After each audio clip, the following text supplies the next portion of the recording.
semoga kita selalu dibimbing oleh Allah Subhanahu wa Ta'ala dalam keadaan diam dan dalam keadaan bergerak. Ya Allah, ihdinas siratal mustaqim. Seorang anak yang dilahirkan berhak dilindungi oleh hukum, sehingga statusnya jelas dan pasti. Bagaimana anak itu punya hak dalam perwalian, punya hak di dalam nasab, dalam keturunan, punya hak dalam nafkah, dan punya hak di dalam waris. 4 hak ini harus diberikan kepada anak dan harus pasti hukumnya.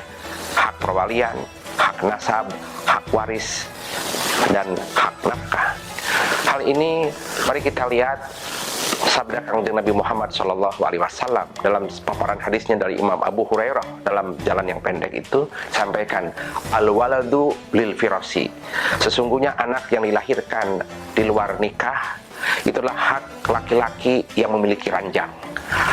Kemudian walil ahirul hajari, dan orang yang menjinahinya tidak berhak memiliki anak tersebut. Hadis ini maksudnya adalah Rasulullah menyampaikan bahwa anak ini hanya dimiliki oleh suami yang sah, walaupun dilahirkan di luar pernikahan dalam maksud zina. Orang yang menjinahi tidak berhak, karena ini hanya dimiliki oleh hak yang suami yang sah di dalam syar'i. Hal ini mengundang para ulama Nahdlatul Ulama dalam keadaan Munas Nasional 2017 di Lombok. Dirincikan di dalam hadis tersebut bahwa ada 2 kategori. Perinciannya dalam Ijma Ulama Nahdlatul Ulama Musyawarah Nasional di Lombok 2017. Rinciannya sebagai berikut, bahwa ketika istri yang berhubungan hasil zina anaknya kemudian dinikahi secara syar'i, kemudian maksud syar'i itu adalah hak syarat rukunnya dipenuhi, ada wali, ada saksi, ada mahar, maka hak nasab, hak perwalian, hak waris, dan hak nafkah dinisbatkan kepada suami yang menikahnya dalam syar'i. Yang kedua, jika istri yang dijinahi tersebut tidak dinikahi, maka ada 2 rincian. Apa rinciannya? Pertama, ketika wanita yang dijinahi kemudian melahirkan anak, kemudian sang ibu yang melahirkan itu tidak dinikahi oleh siapapun ketika melahirkan tersebut, maka hak waris, hak nasab, hak wali diembankan ke pundak sang ibu. Namun jika sang istri yang dijinahi ini dinikahi secara syar'i, maka ada 2 perincian berikutnya. Pertama, jika anak itu lahir 6 bulan setelah akad nikah, maka anak ini hak waris, hak wali, dan hak nasab, hak nafkah diserahkan kepada suami yang menikahinya, walaupun yang menikahi itu adalah bukan ayah biologisnya ataupun juga ayah biologisnya, maka dihakkan kepada dia hak sang anak.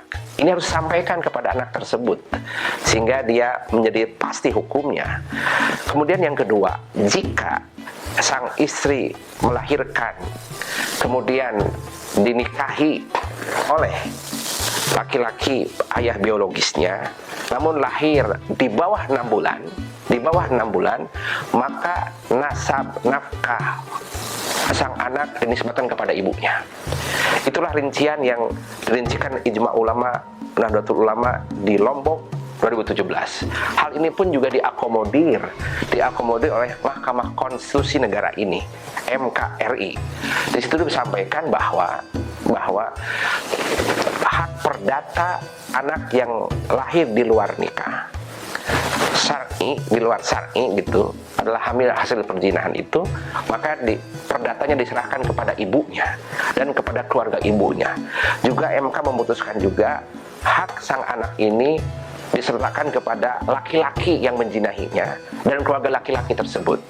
Kemudian lebih lanjut, MK juga memperjelas bahwa status tersebut bisa diperjelas, bisa dibuktikan ilmu pengetahuan dan tes DNA. Karena sekarang ilmu teknologi begitu pesat dan begitu maju, maka bisa menjadi bukti, alat bukti anak tes DNA dengan ayah biologisnya. Maka hak tersebut bisa dimandatkan, bisa diembankan kepada pundak sang ayah biologis tersebut. Hal ini keputusan MK tidak banyak berseberangan dengan hukum kaidah fikih. Itulah sekelumit tentang bagaimana, dan itu oleh sang bunda harus dipertegas kepada anak itu dengan mohon ampun kepada Allah, bahwa mohon maaf sekali, Allah menyampaikan dalam surat Al-Isra ayat 32, Bismillahirrahmanirrahim, wala taqrabuz zina innahu kana fahisah wa sa'a sabila, bahwa mendekati zina saja sudah diharamkan, apalagi kalau berzina. Ada zina mata, zina mulut, zina kalimat, zina memandang, zina ucapan, itu baru mendekati. Apalagi kalau sudah melakukannya, itulah jalan terkeji, jalan terburuk, dan jalan yang tidak ridha Allah Subhanahu wa taala. Bila sudah terjadi, mohon ampun kepadanya, mohon taubat kepadanya. Sebab Imam Asy-Syatibi dalam kitabnya menyampaikan maqasid syar'iyyah ad-daruriyah, landasan yang mendasari adanya hukum syariat Islam, fikih, tauhid, ihsan. Kenapa Allah mengutus agama lewat Rasulullah Shallallahu Alaihi Wasallam sebagai utusannya? Ada 3 tujuan sebetulnya kenapa syariat ini ditegakkan. Pertama, tujuan agama hadir di kehidupan kita untuk mengawal kita. Pertama, hifdzuddin, menjaga agama.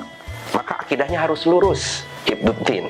Tujuan dasar kenapa agama harus kita anut dan harus kita patuhi aturannya adalah untuk menjaga agama, menjaga akidah, agama anak kita, agama suami kita, agama istri kita. Itu harus dirawat oleh syariat tegaknya agama Islam. Hifdzuddin, tujuan dasar agama.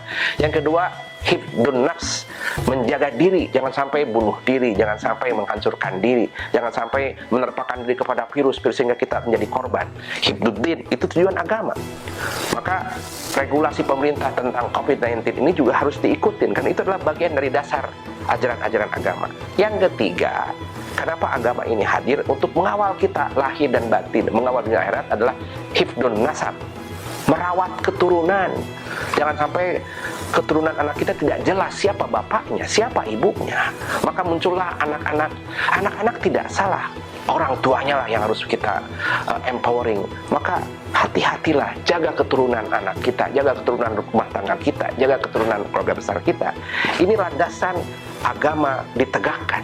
Menjaga agama, hifdzuddin, menjaga diri, hifdzun nafs, kemudian menjaga hifdzun nasab, menjaga keturunan. Ini adalah maqasid syariat daruriyah dikarang oleh Imam Asy-Syatibi. La haula wala quwata illa billah, wallahu a'lam.